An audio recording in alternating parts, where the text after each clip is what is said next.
Hello friend, welcome to the Study Pandits. आप लोग थोड़ा सा कंफ्यूज होंगे कि चैनल का नाम द स्टडी पंडिट्स कैसे हो गया। तो हम लोगों ने बीपीएससी प्लेटफॉर्म का नाम में परिवर्तन किया है और ऐसा हम लोगों ने इसलिए किया है क्योंकि अब इस प्लेटफॉर्म पे, इस चैनल पे द स्टडी पंडिट्स पे आपको बहुत सारे एग्जाम्स के लिए कवर किया जाएगा। मींस कि आपको एसएससी के रिगार्डिंग चीज़ें आती हैं, जैसे कि आप बिहार दरोगा हो गया, बिहार एसएससी हो गया, तो सबके रिगार्डिंग जब वीडियोज आते हैं तो चैनल का नाम बीपीएससी प्लेटफॉर्म कहीं ना कहीं एक पूरा सेंटर्ड हो जाता है, बीपीएससी सेंटर्ड नाम था। तो इसलिए मैंने इस चैनल का नाम द स्टडी पंडिट्स भी किया है। और इस पे अभी जो आप लोगों ने इस वीडियो का थंबनेल में देखा होगा कि हम लोग 70 बीपीएससी, जैसा मैंने बताया था आपको कि 1 जनवरी से हम लोग चालू करेंगे 70 बीपीएससी को टारगेट वाइज स्टडी पढ़ेंगे। मतलब कहने का मतलब है कि टारगेट करके स्टडी करना, हम लोग को टारगेट वाइज पढ़ना है पूरे जब तक आपका बीपीएससी 70 का मेंस ना हो जाए तब तक हम लोग के पूरा टारगेट वाइज शेड्यूल होगा और हर एक चीज़ हम लोग कवर करेंगे, पूरा सिलेबस कवर करेंगे, आंसर राइटिंग करेंगे, सब कुछ करेंगे। प्रीलिम्स के लिए हम लोग स्टार्टिंग के, जैसे कि स्टार्टिंग के जो हम लोग 6 से 7, जैसे कि हमारे पास 10 महीने हैं अभी, अगर मान ले तो हमारे पास 10 महीने हैं फॉर द प्रीलिम्स, है ना। फॉर द प्रीलिम्स हमारे पास 10 महीने हैं।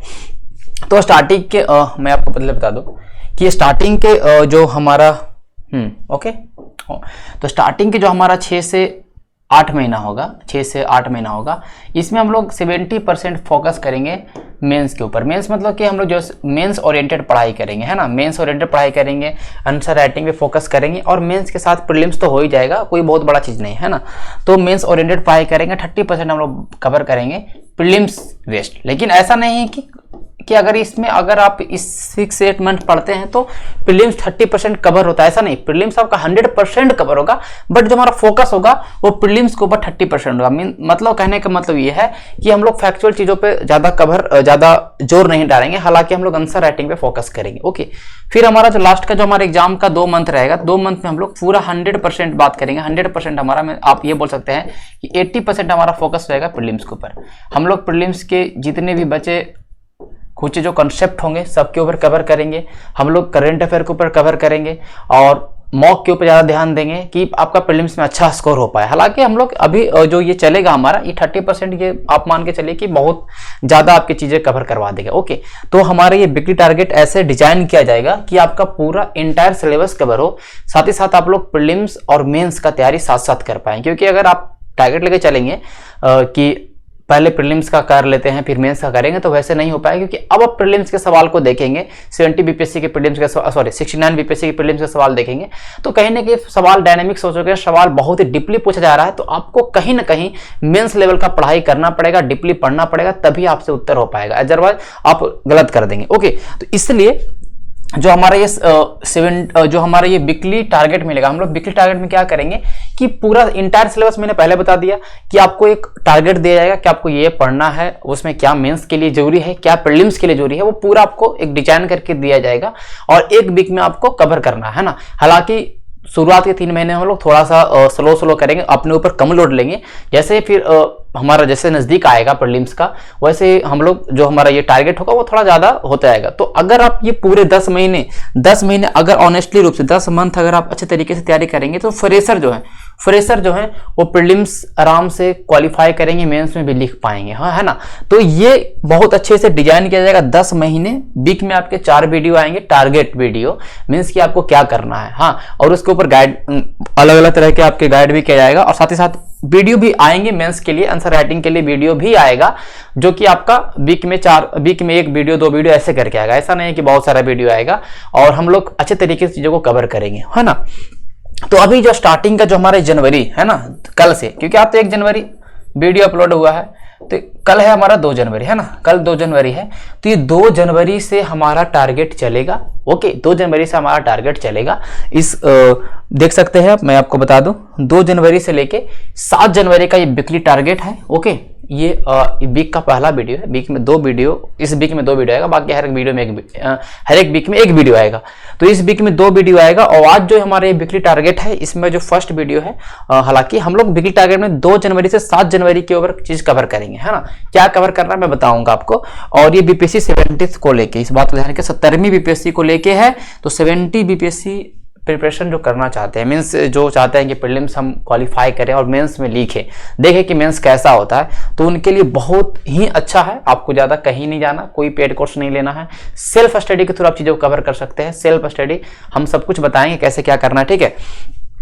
चलिए देखते हैं हम लोग। तो पहला बात तो हम लोग अभी क्या करेंगे, अभी हम शुरुआत में ज़्यादा लोड नहीं लेंगे। शुरुआत में हम लोग क्या करेंगे, जो हम बीपीएससी का प्रिपरेशन करने जा रहे हैं, बीपीएससी का प्रिपरेशन करने जा रहे हैं, तो बीपीएससी का क्या नेचर है, बीपीएससी जो अपने मेंस में सवालों को कैसे पूछता है। प्रीलिम्स तो चलिए, प्रीलिम्स की अगर हम बात करेंगे तो प्रीलिम्स के ऊपर आप लोग टेंशन मुक्त रहिए। प्रीलिम्स के ऊपर हम ऐसी चीज़ें करवा देंगे कि आपको कभी परेशानी नहीं होगा और प्रीलिम्स में अच्छे तरीके से आप अच्छा मार्क्स ले आएंगे, ठीक है। अगर जैसे मैं आपको जो जो चीज़ें दूंगा उसको पढ़ना है ना, ज़्यादा कुछ नहीं करना, पढ़ना है, तो आराम से आप प्रीलिम्स में अच्छे तरीके से क्वालिफाई करेंगे। तो प्रीलिम्स के लिए ज़्यादा लोड नहीं लेना है शुरुआत के महीनों में। हाँ, अभी हमें मेंस के, क्योंकि देखिए ओवरऑल आप प्रीलिम्स, ओवरऑल अगर आप बात करेंगे मेंस का, तो मेंस में आप पता है पेपर 1, पेपर 2 और आपका एक हो गया ऐसे, है ना। पहले ऑप्शनल था, तो ऑप्शनल का आप कोई ऑब्जेक्टिव हो गया तो उसका कोई, और ऑप्शनल बहुत अलग भी चीज़ है क्योंकि अलग ऑप्शनल होगा तो उसके ऊपर हम लोग कवर नहीं कर पाएंगे। पेपर 1, पेपर 2 और ऐसे, है ना। तो अभी हम लोग मेंस की अगर बात करेंगे, ऐसे नए नए इंट्रोड्यूस हुआ है और थोड़ा सा वो टैक्टिस मत करने का थोड़ा सा वो टफ भी है, ओके। तो अब देखिए GS paper 1, GS paper 2 mains में आ गया। तो जीएस पेपर 1, जीएस पेपर 2 में कैसे सवाल पूछता है वो अब जानेंगे तब ना, क्योंकि जब पढ़ना स्टार्ट करेंगे, मान लक्ष्मीकांत उठाएं, लक्ष्मीकांत पढ़ रहे हैं, उतना मोटा बुक है, पढ़ रहे हैं, अब जो जरूरत का चीज नहीं है मेंस के लिए उस पर ज्यादा फोकस करना अच्छा नहीं है। तो हम लोग क्या करना है, हमें क्या करना है कि पहले नेचर देखना कि पेपर 1 में क्या आता है, पेपर 2 में क्या आता है, पेपर 1 में क्या आता है, पेपर 2 में क्या आता है, और कौन सा चीज है जिसको हम लोग स्ट्रॉन्ग कर सकते हैं, कौन सा चीज है जो हमें प्रॉब्लम क्रिएट करेगा, उन सारे चीजों पर नजर करना है इस एक वीक में। ये हमारा वीकली जो टारगेट है, ये पहला वीक में हम लोग प्रीवियस ईयर पेपर, मेंस के पेपर को देखेंगे। तो आज का वीडियो टोटली रूप से जीएस पेपर 1 के ऊपर है ना। फिर जो वीडियो आएगा 1-2 दिन बाद वो जीएस पेपर 2 के ऊपर आएगा, और ये हम लोग एक वीक में जीएस पेपर 1, जीएस पेपर 2 के पूरे नेचर, पैटर्न को समझेंगे, सर बात को। अब देखिए जैसा कि आप देख सकते हैं पेपर 1 कितना नंबर का होगा, 300 नंबर का होगा, है ना। अब जैसा कि आपको पता है कि पैटर्न में बहुत बदलाव आया है ना। 65 आप देख लो, 66 देख लो, 67 देख लो, 68 में सीधे बदलाव आना, 69 में बदलाव आना, और भी बदलाव आने वाले हैं। मीन्स करने का मतलब कि थोड़ा सा पैटर्न पूछने का तरीका है ना, थोड़ा डीपली पूछने का तरीका। पहले क्या था कि गेसिंग सवाल, पहले क्या था कि इस पेपर में ये आया तो नेक्स्ट पेपर में आने की संभावना है, और बहुत इजीली तरीके से चीजों को आप कर पाते थे। जैसे कि पहले था कि 38 मार्क्स का सवाल, एक सवाल का उत्तर दिए, 38 मार्क्स तो कैरी करता था, तो आप कुछ ना कुछ लिखेंगे तो आपको अच्छा खासा मार्क्स मिल जाएगा। बट अब क्या हुआ, अब पेपर 1 में हमारा क्या आ रहा है कि पहला जो सवाल आ रहा है ना, उसमें हम लोग क्या देख रहे हैं कि 5-5 सवाल है और 5 का उत्तर देना जरूरी है, 8 नंबर 8 नंबर 7 नंबर ऐसे करके, तो वो कहीं ना कहीं प्रॉब्लम क्रिएट करेगा। तो हमें उस तरीके से तैयारी करना। तो अब हम लोग पहले से क्या करेंगे, सवाल के नेचर को समझेंगे कि कौन सा टॉपिक है जो ज्यादा जरूरी है, कि इस पे ज्यादा फोकस करना पड़ते समय में, है ना। ये जानना जरूरी है, केवल ऐसे पढ़ने से नहीं होगा। 10 महीने में कैसे टारगेट करना है, कैसे पढ़ना, वो आपको चीजों को समझ में आएगा ना। तो देखिए जैसे 65th बीपीएससी एग्जाम हुआ, और ये हमारा जीएस पेपर 1 में हमारा क्या पूछता है, भारत का आधुनिक इतिहास एवं भारतीय संस्कृति और करेंट अफेयर और स्टैटिक्स पूछता है। स्टैटिक्स देखिए हमारा सेक्शन 1 है ना, सेक्शन 1 है हमारा, ओके। और सेक्शन 2 में हमारा क्या रहता है, करेंट अफेयर रहता है। तो करेंट अफेयर मैगजीन फॉलो करना है, कैसे करना वो सब कुछ कवर करेंगे। और जो अगर मैगजीन फॉलो करे तो मैगजीन फॉलो करिए, और अगर हमारे चैनल के द्वारा जो भी कुछ अगर ऐसे रहेंगे कि नहीं ये टॉपिक आने की संभावना है, तो उसके ऊपर डिस्कशन किया जाएगा। लेकिन आपको करेंट अफेयर्स मींस की करने का तो मैगजीन्स को फॉलो करिए, कोई भी मैगजीन उठा लीजिए अच्छे तरीके से, कोई भी लैंग्वेज में आप जिस लैंग्वेज में आप कंफर्टेबल है, और उस मैगजीन्स को अच्छे तरीके से पढ़िए। आप ट्रेंड को देखिए, बीपीएससी ने किस तरह से सवाल उठाया है, कैसे इंटरनेशनल लेवल्स के सवाल उठाते हैं ना, तो उस तरह की चीजों को आपको कवर करना। अब जीएस पेपर 1 में मैंने बताया कि आपको एक तो पेपर 1 में आपका सेक्शन 1 में आपका आएगा मॉडर्न हिस्ट्री और आर्ट एंड कल्चर। तो पहले क्या था आर्ट एंड कल्चर में कि पाला पूछा है तो पटना कलम पूछ देगा, पटना कलम इस साल पूछा है तो अगला साल मॉडर्न आर्ट पूछेगा, ऐसा था, है ना। और वो 38 नंबर का आता था। लेकिन अब थोड़ा सा पैटर्न चेंज किया, मैं आपको बताऊंगा आगे। अब वो कम 10 नंबर का आने लगा है, तो वो कहीं ना कहीं थोड़ा सा परेशान करेगा आपको, है ना। तो अभी क्या करना है, कि जीएस पेपर 1 में ये मेन टॉपिक है जो आपको पढ़ने लगेगा। बाकी तो आपको सेक्शन 2 तो करेंट अफेयर हो गया, और सेक्शन 3 जो कि स्टैटिस्टिक है 72 नंबर का, तो इसका आप लोग तो टेंशन ना ले। 72 मार्क्स का आपको इस तरह से स्टैटिस्टिक बता दिया जाएगा, इस तरह से बता दूंगा आपको कि 72 मार्क्स में आराम से 70, अगर बहुत अच्छा मतलब जिनका मैथ बैकग्राउंड हो, अच्छा तरीके से मैथ पढ़ा हो, जो अच्छे तरीके से लिखना जानते हो, कैलकुलेशन के लिए आपको कैलकुलेटर मिलता है तो उसको परेशान नहीं होना। जिनको अच्छा तरह से आपको मतलब लिखना, मैथ में कैसे आप स्टेप मार्किंग ले पाएंगे, कैसे लिखना है, तो वो 72 में 72 अटेम्प्ट कर सकते हैं, मतलब उनका नंबर नहीं कटेगा, क्योंकि मैथ है तो नंबर कटेगा नहीं, स्टैटिस्टिक है तो ठीक है। बाकी कहीं ना कहीं आप 60-70 के बीच में आप स्कोर कर पाएंगे, तो इसके लिए तो परेशान होना ही नहीं है।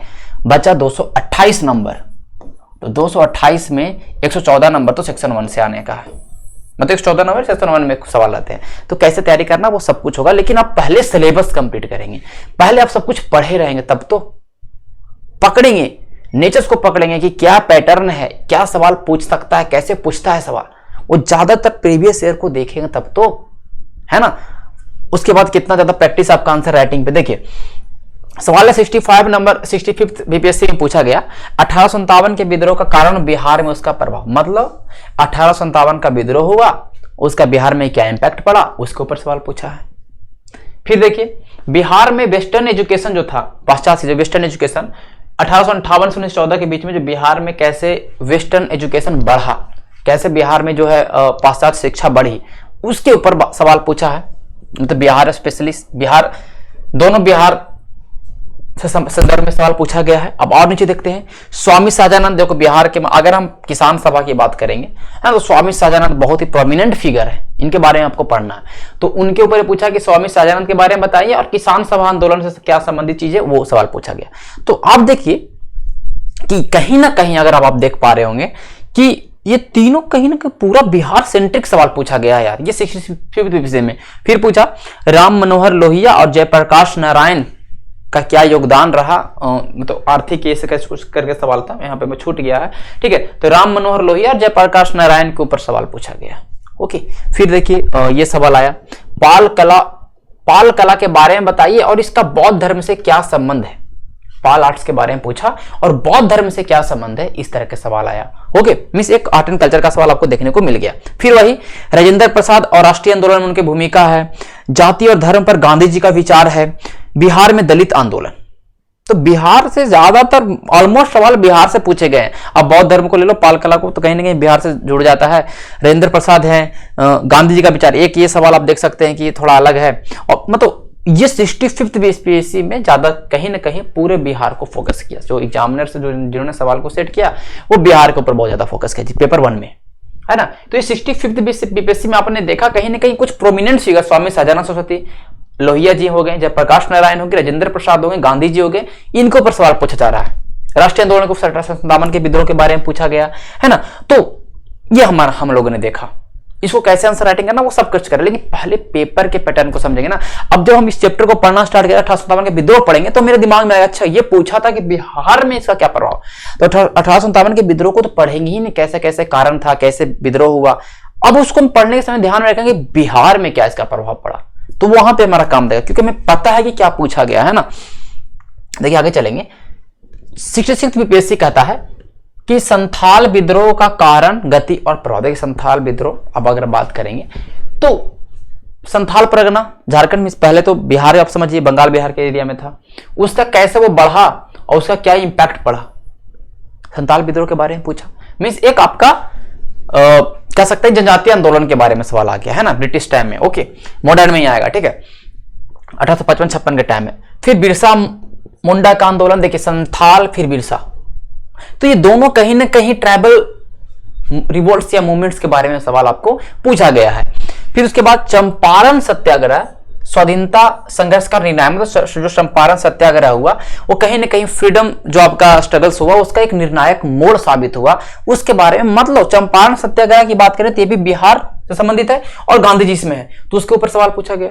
फिर आगे देखिए, सांप्रदायिकता और धर्मनिरपेक्षता पर नेहरू के विचार, तो नेहरू जी के बारे में, नेहरू व्यूज ऑन कम्युनलिज्म और जो आपका धर्मनिरपेक्षता, ठीक है, सेक्युलरिज्म के ऊपर। फिर पटना कलम, उस पिछला में क्या पूछा था उसने, पाल कला, इसमें पूछा पटना कलम, तो ये था पहले वाला में। ओके, फिर सत्याग्रह पर गांधी जी के विचार, जयप्रकाश नारायण और भारत छोड़ो आंदोलन, फिर जयप्रकाश नारायण ने इसमें रिपीट किया, उसमें राम मनोहर लोहिया भी थे, सुभाष चंद्र बोस और INA, है ना, इंडियन नेशनल आर्मी जो था आपका। तो कुछ प्रोमिनेंस फिगर्स जिनके बारे में आपको विशेष रूप से कवर करना है, बहुत सारे बुक्स, अलग अलग बुक्स हैं जिसमें इनके बारे में अच्छा तरीके से बताया गया है। और जो प्रीवियस ईयर में जो पूछ दिया गया वो तो आपको 100% पता होना चाहिए भाई, वो तो एक एक चीज पता होना चाहिए, क्योंकि उसके रिपीटेड होने के चांस ज्यादा रहते हैं या उससे संबंधित ही सवाल रहेंगे, तो वो तो याद होना चाहिए आपको, वो तो समझ में आना चाहिए कि कैसे लिखना है। अगर सुभाष चंद्र बोस और INA के बारे में पूछ दे तो कैसे लिखना है, कैसे उन्होंने INA का स्थापना किया, तो वो सब चीजें, ठीक है। तो ये हमारा 66 बीपीएससी। अब लेटेस्ट 67 बीपीएससी देख लीजिए। ओके, तो ये देखिए, भारतीय राष्ट्रीय कांग्रेस की स्थापना के उत्तरदायित्व कारक और प्रारंभिक राष्ट्रवादियों के प्रति ब्रिटिश नीति। मतलब जो भारतीय राष्ट्रीय कांग्रेस था उसका कैसे स्थापना हुआ, वो उनके पीछे क्या रीजन था उसका स्थापना होने के पीछे, है ना। डिफरेंट थ्योरी आप लोगों ने देखा, ठीक है। उसके ऊपर फिर उसके बाद कह रहा है कि जो अर्ली जो भी नेशनलिस्ट थे, मतलब जो स्टार्टिंग में जो राष्ट्रवादी आंदोलन जो चलाए हैं ना, जो राष्ट्रवादी थे, उनके ऊपर ब्रिटिश का क्या नीति, ब्रिटिश का क्या पॉलिसीज रहा उनको दबाने के लिए, कुछ करने के लिए, तो वो सवाल पूछा गया है। ये देखिए, तो इंडियन नेशनल कांग्रेस के बारे में जिन्होंने पढ़ा अच्छे तरीके से मेंस के रिगार्डिंग, उन्होंने बनाया होगा सवाल को। फिर कह रहा है कि 1857 के मध्य बिहार में पाश्चात्य एवं तकनीकी शिक्षा के विस्तार। सेम देखिए, वही पूछा कि वहां पे अगर आप देखें, आप यहां पर देख लीजिए, यहां पे क्या पूछा, 1858 से 1914 पूछा है ना। ये देखिए क्या पूछा, यहां पूछा 1857 से 1947 पूछ दिया, तो वही आसपास के, कि मध्य बिहार के पश्चात वेस्टर्न और टेक्निकल एजुकेशन बिहार में कैसे आया, उसके ऊपर मतलब बिहार स्पेसिफिक चीजों को ऊपर कवर किया गया है। अब देख सकते हैं सवालों के ऊपर, है ना। फिर पूछा, एक प्रतिष्ठित राष्ट्रीय नायक के रूप में गांधी जी के उदय, गांधी जी, राइज ऑफ गांधी जी, कैसे गांधी जी एक बहुत ही प्रोमिनेंट फिगर, एक प्रतिष्ठित राष्ट्र नायक के रूप में वो उभरे, और क्यों उभरे, उस समय जब वो 1915 में आए तो क्या ऐसा प्लेटफॉर्म भारत में मिला उनको कि वो इस तरह से उतना ज्यादा फेमस हो गए, और उनके आंदोलन भी कहीं ना कहीं सफल होते गए और चलते गए, तो क्यों, वो उसके बारे में कवर किया।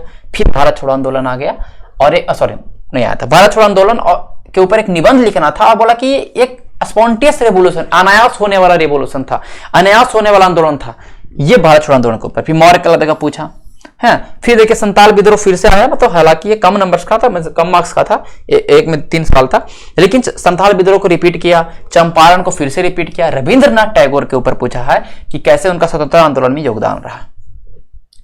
तो सवाल के नेचर को समझेंगे तब तो, ओके, डायरेक्ट बुक्स लेके पढ़ना स्टार्ट करेंगे तो कोई फायदा नहीं होगा और टाइम भी जाएगा।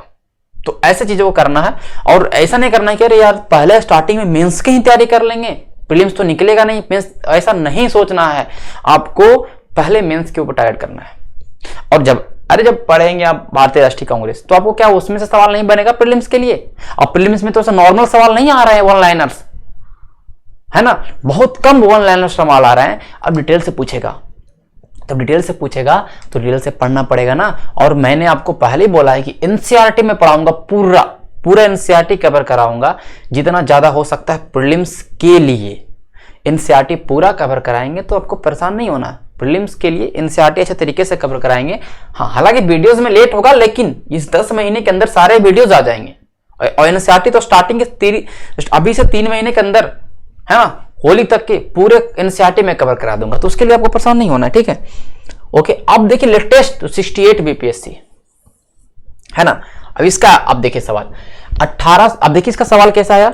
पहला सवाल आया, उसमें आपको 1 2 3 4 5 सवाल, ये पहला मैंडेटरी हुआ, इसका उत्तर देना। इसमें 5 सवाल आए, 8 8 7 7 ऐसे करके नंबर का, तो वो वाला, अब वो वाला मजा गया, तो आपको ऐसे तैयारी करना। अब क्या करना, 1858 का भारत सरकार अधिनियम पूछ दिया, क्या उससे प्रावधान थे वो बताइए, है ना।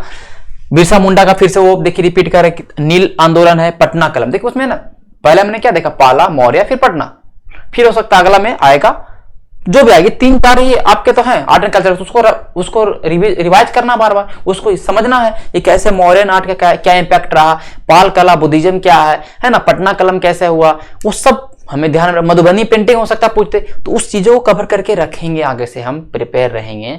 तो भाई 8 नंबर का आएगा तो 8 नंबर तो मिलेगा, ठीक है।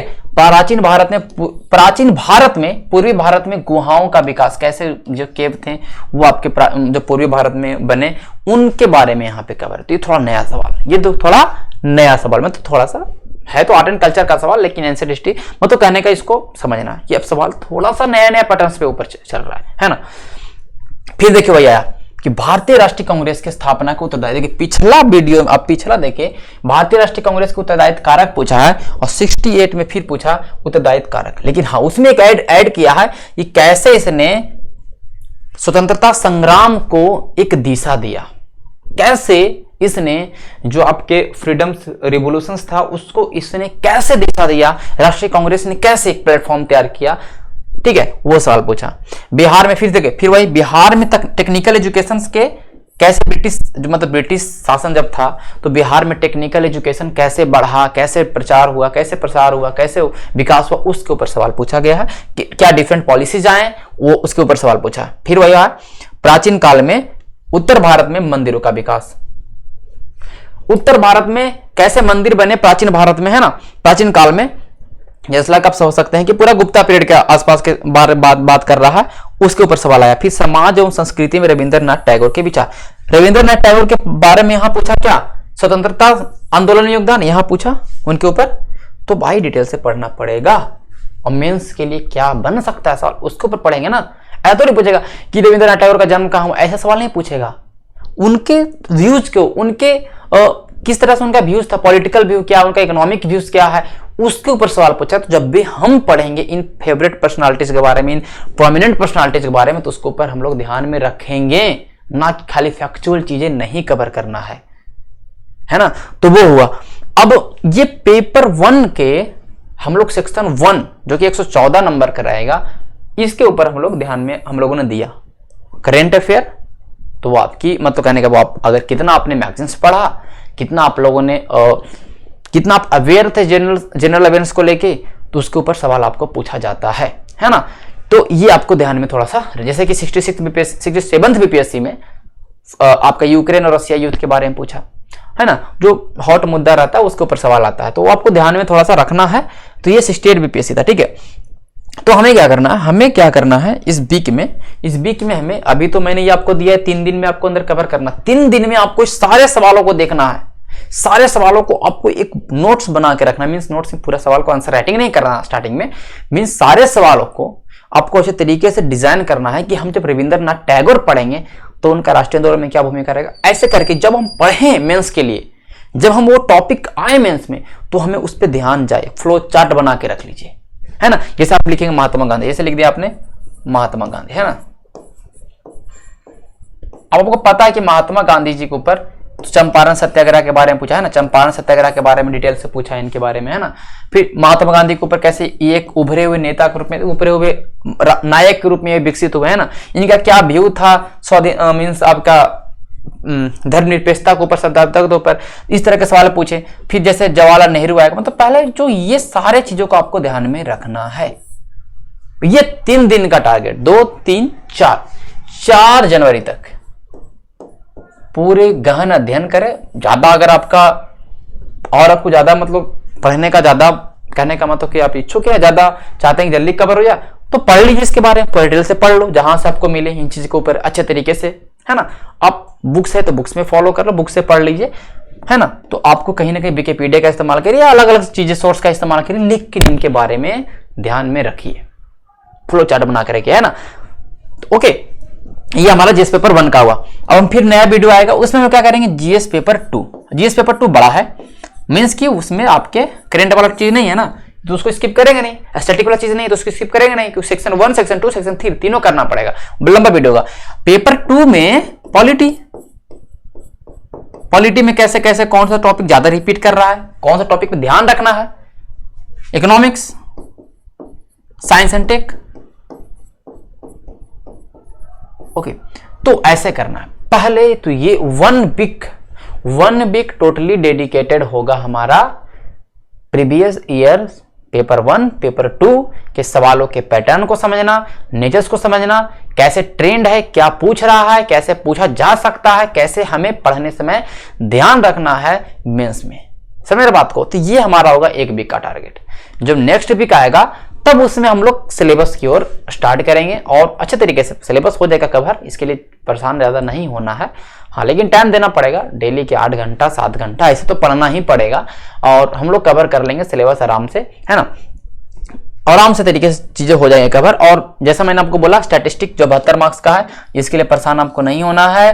प्रीलिम्स के लिए आपको परेशान नहीं होना, प्रीलिम्स के लिए आपको एकदम परेशान नहीं होना है। प्रीलिम्स में आराम से तैयारी होगा। प्रीलिम्स के ऊपर इतने सारे चीजें आपको मैं बता दूंगा कि प्रीलिम्स के लिए टेंशन नहीं लेना, ठीक है।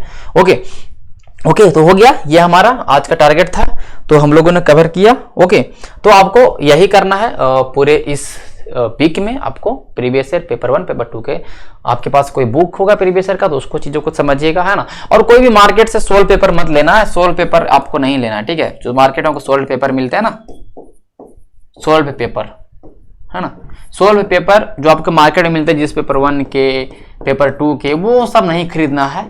हाँ, प्रीवियस ईयर आपको अगर आप ले लेते हैं तो इसमें आपको ये नहीं करना है कि अरे यार इसमें जो सोल्व किया गया है उसी को समझ लेते हैं, अरे ऐसे आंसर कर देंगे, नहीं, वैसा नहीं करना। वो सब बुक में मिल जाएगा आपको आंसर, जो चीजें हैं, लेकिन पेपर 1 पेपर 2 के सारे सवाल आपके पास होने चाहिए। मैंने अभी 4 साल का कवर किया, 65 66 68, अब ज्यादा हो सकता है तो 6 साल 7 साल का कवर कर ले, लेकिन वही सब सवाल रिपीट करेंगे, ऐसा कुछ नहीं है, ठीक है। अब ऑप्शनल का होगा तो ऑप्शनल खुद आपको करना है।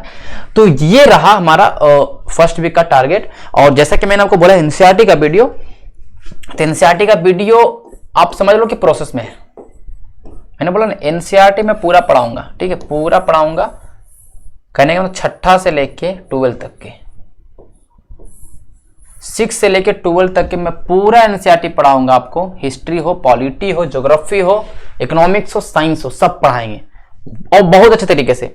कोई भी एग्जाम्स हो जाएगा ना, कितना भी एग्जाम ले ले, प्रीलिम्स मतलब कहने का मतलब कि एमसीक्यू टाइप का, तो इससे तो आराम से उत्तर कर पाएंगे, है ना। और वो आएगा वीडियो कैसा मैं आपको ये बता देता हूँ कि जैसे कि 6th क्लास का अगर हिस्ट्री आया ना, तो पूरा एक वीडियो में हिस्ट्री रहेगा। 6th क्लास का हिस्ट्री का वीडियो मात्र एक वीडियो में 6 घंटा 7 घंटा ऐसा आएगा। तो वीडियो लंबा आएगा लेकिन टाइम लगेगा बनाने में, है ना। और जैसे कोई बड़ा वीडियो होगा तो उसको 2 पार्ट में लाएंगे, लेकिन पूरा होगा, इसके लिए आपको टेंशन नहीं लेना। हाँ, अब हम लोग कैसे पढ़ाई करेंगे, अब ऐसा नहीं है कि मान लेते हैं एनसीईआरटी हम लोग पढ़ रहे हैं तो एनसीईआरटी से बाहर नहीं जाना है। एनसीईआरटी का जो सरकमफ्रेंस है उससे हम लोग बाहर एकदम नहीं जाएंगे। जो एनसीईआरटी में हूबहू लिखा है, जो हमारे प्रीलिम्स या मेंस के लिए जरूरत होगा, उसको ही समझना है, उसको ही पढ़ना है, ज्यादा नहीं। क्योंकि आपके पास और भी बुक्स हैं यार, ठीक है, आपके पास बहुत सारे बुक्स हैं जो उन चीजों को पढ़ सकते हैं। मान लेते एनसीईआरटी में सिंधु घाटी सभ्यता के बारे में पढ़ना है, तो पूरा उसके बारे में डिटेल से नहीं पढ़ना, जो इसमें रहेगा वो पढ़ेंगे, क्योंकि हमें प्रीलिम्स के लिए एनसीईआरटी को ज्यादा फोकस करना है ना। मेंस के लिए आपके पास बहुत सारी चीजें होंगी, ठीक है। तो मिलेंगे नेक्स्ट वीडियो में, तब तक के लिए धन्यवाद। अगर आप नए होंगे तो सब्सक्राइब करेंगे और शेयर करेंगे ज्यादा ज्यादा वीडियो को। जितना ज्यादा शेयर करेंगे, जितना ज्यादा लाइक्स मिलेगा, थोड़ा सा हमें मोटिवेशन मिलता है, तो आप लोग शेयर करेंगे और आपको सब कुछ चीजें आप देख सकते हैं, जेन्युइन चीजें मिलेंगी। ज्यादा यहाँ पे कोई भी इस तरह का ट्रेनिंग चीजें नहीं है कि मैं आपका टाइम बर्बाद कर रहा हूं। आप ऐसा नहीं कि आप इस वीडियो को पूरा देख रहे हैं और कोई फायदा नहीं होगा, ऐसा कभी नहीं हो सकता। आप जितना वीडियो उठा कर देख लीजिए, बीपीएससी प्लेटफॉर्म पे जो भी चैनल मतलब कहने का अपलोडेड है, आप उसको देखिएगा, आपको बहुत कुछ मिलेगा, ठीक है। चलिए मिलेंगे नेक्स्ट वीडियो, तक के लिए धन्यवाद।